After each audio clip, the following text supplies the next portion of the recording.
we use these philosophies as we think about how we structure our team. So my organization is structured to address these four, I'll say, pillars as it relates to managing knowledge.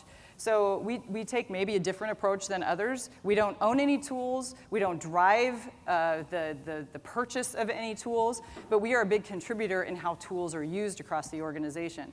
So we focus our solutions from a knowledge management perspective on the knowledge capture and transfer and dissemination and the curation of the actual knowledge, and helping organizations to identify the critical and most relevant knowledge that they need to be concerned about. Not everything.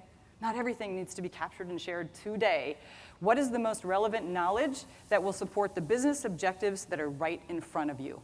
If you keep it relevant, it feels a little less overwhelming, is how I'll say that. So we focus a lot in the knowledge space. And the reason we do that is, if you look, we have a learning pillar as well. So we have folks in our team who actually develop real training curriculum, multimedia solutions for training, and some delivery of training. But we also offer instruction to our technical leaders so that they can become better teachers themselves. Because by nature,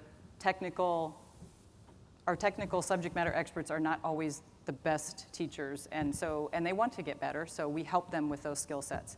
We also have a pillar for change management. Emie is my change lead, and we embed formal change management into our most critical improvement initiatives across our organization. I wish we could do it on every single thing, but sometimes the resources just aren't there. So part of what we do in every aspect of my team is we are in service to our organization.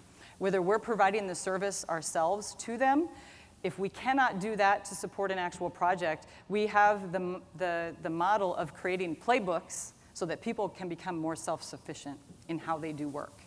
And we teach them and we consult with them so that they can become their own advocates and do some of these things themselves. And in the innovation pillar, I have a little I in there, you might not be able to tell, but I learned this from another company, and I really liked how they approached innovation with the little I. We have an amazing amount of innovation that happens at our company from a product perspective. To me, that's the big I. They're developing the newest solutions that go on airplanes that make them safer, fly faster, give us more data, make them more automated, all of those things, right? But the little I, to me, is how you're managing within your organization, how you roll out your initiatives, how you put in place new processes, new tools, and things that are going to change how people do work every day. It's really important that we include all of these aspects when we're rolling out our major initiatives, because without change management, we will have resistance. We will have misunderstanding of what's happening. Without good knowledge solutions, that change will not be sustained. To me, knowledge management is the key to sustaining the major changes that you're incorporating in your organization. If you don't have some of these knowledge solutions in place, the next group of people coming in to work that new process, you roll it out, you give everybody training once, and then you just let it go, right? There's no big rollout of training that continues, usually for some big change. You have to have things in place to keep that knowledge flowing and growing and evolving in the organization so that it becomes part of the culture and how they do work every day.